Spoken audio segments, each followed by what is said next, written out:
随着美国在阿大败而归的消息成为了所有人都了解的事情后，美国再次启用台湾这张牌，这回甚至出手也越来越猛烈。而台当局甚至还得意洋洋地往上凑，完全不顾及解放军多次警告，一意孤行的要把岛内人民拖入深渊。可能大家都看过最近的新闻，但是当所有事情串联到一起，事情背后的暗流才会彻底的涌现于人前，才能更加清晰地感知如今局势的一触即发。从喀布尔被塔利班彻底占据之后，美国对台就开始了大规模的动作。其一，炒作美国踩踏中国红线，比如在台驻军什么的，这个数字就不细说了，虽然不是真实的，但是美国炒作意图明显。其二，在台当局对阿富汗局势心有戚戚的时候发出错误信号，表示不会放弃支持台岛。其三，再次怂恿岛内拥核，并且因为美国的怂恿，台当局当即试探解放军，发出消息要举债2000亿元量产源头打击导弹。不管是驻军还是怂恿拥核，甚至一再表明会站在岛内的一方，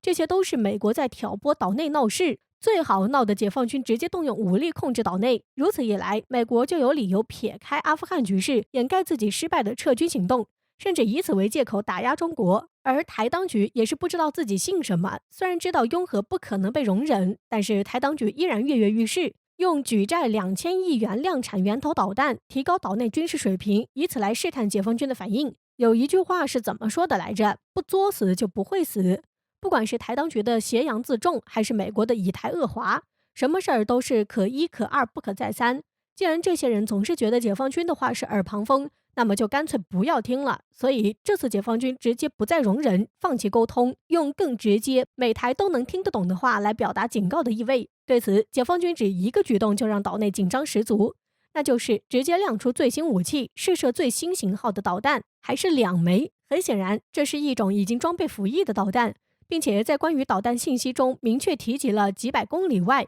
瘫痪关键信息节点、克服复杂电磁干扰等。而从公布的视频中，我们能更清楚地看见导弹是垂直发射的。在这种情况下，几百公里射程，可想而知，真实范围必然更远。不说关岛在不在射程之内，反正岛内是绝对在的。另外，在这之前，解放军部队还直奔台岛附近进行了密集的操演，并且长达72小时。虽然明确说是警告美日，但是对于岛内何尝不是一种强势的威慑？甚至根据岛内媒体的消息，在截至23号的时候，解放军已经连续巡台8天了。显然，解放军不再多费口舌，说明了耐心下降。如果岛内再次挑衅，那么在这种敏感时刻，就必须要做好承担后果的准备。据印度快报最新报道，印军在旁遮普省马蒙军事基地的一次侦察训练的耐力跑训练科目上，由于天气原因，致使印军34名士兵因中暑晕倒，其中有1人死亡，4名士兵情况危急。据悉，耐力跑进行72小时，在当地时间上午9点，在进行的全负荷10公里耐力跑的过程中发生了此次事故。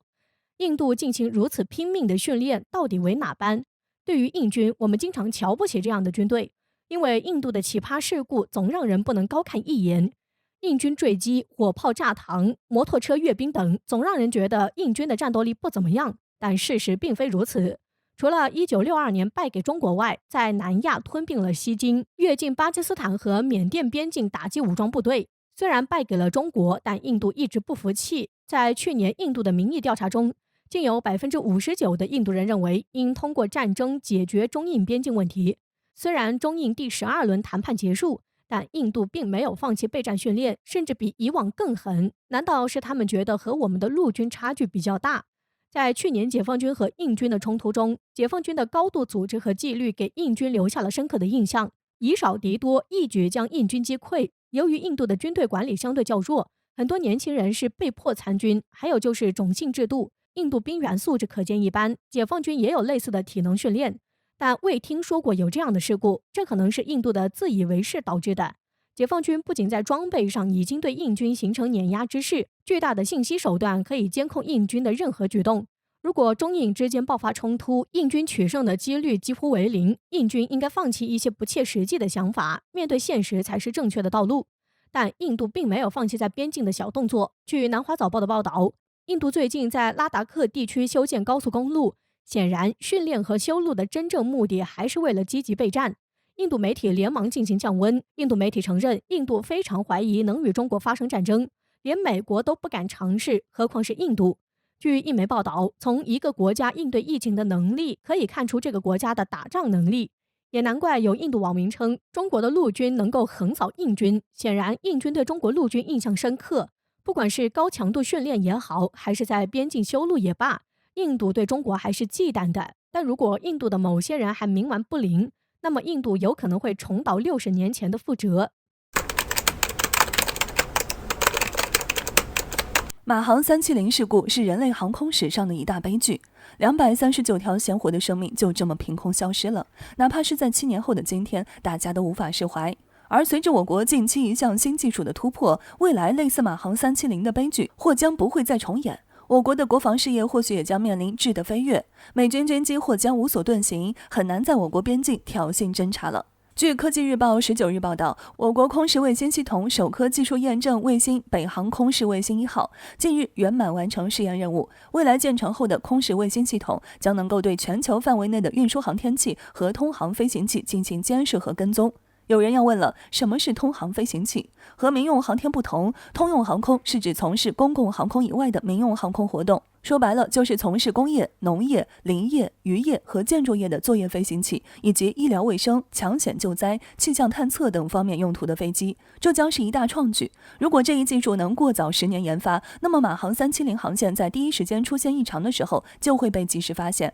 悲剧或许就不会发生。随着我国星际航空监视技术突破，有分析人士猜测，这不仅仅只对民用航空方面有很大的便利性，在军事方面的用处也不容小觑。相信大家都听过这么一则传言，世界各国在轨卫星很多都兼具军事侦察功能，在战时很可能会摇身一变成为间谍卫星，为地面部队提供第一手的作战情报。而随着我国这一技术的不断突破，未来建成的空视卫星系统很可能会兼具军事用途。届时，我国很可能会第一时间对周边的外国军机了如指掌，他们想要进行侦察挑衅活动，可能就没那么容易了。特别是美国，他们的军机对我国来说就是常客，侦察机在我国南海、东海等海域异常活跃。就在前不久，美军一架 RC-135S 侦察机还在我国东海进行侦察行动。最近时，仅仅距离我国大陆领海线20海里，美军运输机在今年多次降落台湾，挑衅意味浓厚。分析人士指出，一旦我国彻底掌握了星际航空监视技术，美军军机将在我军眼皮底下无所遁形。再想在我国附近这么嚣张搞小动作，可能就没这么简单了。不管是真是假，我们都要对我国的科学家们致以敬意。就算不能被用于军事领域，单凭其对民航方面的贡献，就不能掩盖这一技术的光辉。毕竟大家都希望类似马航370的悲剧事件不再重演。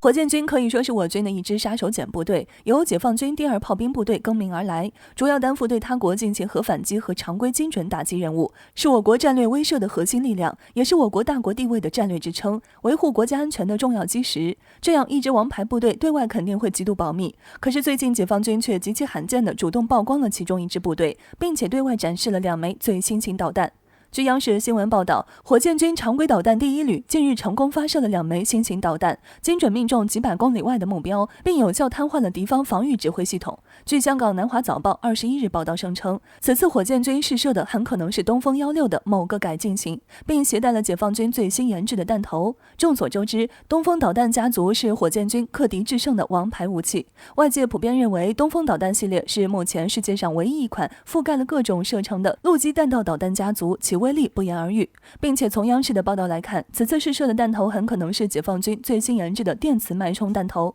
从瘫痪敌方防御指挥系统可以看出，这种弹头可以在瞬间摧毁敌方的电子设备，堪称攻台利器。值得一提的是，这种武器确实存在，美军早在2012年就成功测试过类似的武器。我军此次如此罕见的主动曝光火箭军秘密部队，并公布试射导弹信息，究竟意欲何为？在外界看来，这是对台释放重要信号。有军事专家指，东风16系列的射程大致在800到1500公里左右，而东部战区陆军基地距离台湾最近是250公里，完全可以做到在内地很多地区对敌进行灵活打击。由于近几个月以来，美台互动更加频繁，美军机更是数次降落台湾，拜登也对台开启了上任后的首次对台军售，双方可谓是狼狈为奸，把台海地区局势搞得危机重重。有分析人士指出，我军是想通过这种方式对美台表示，我们有能力在台海冲突发生的第一时间就摧毁对岸的网络系统和通讯系统，然后通过密集的导弹和海空军进行攻击。同时，火箭军也有能力对外来势力进行打击阻隔。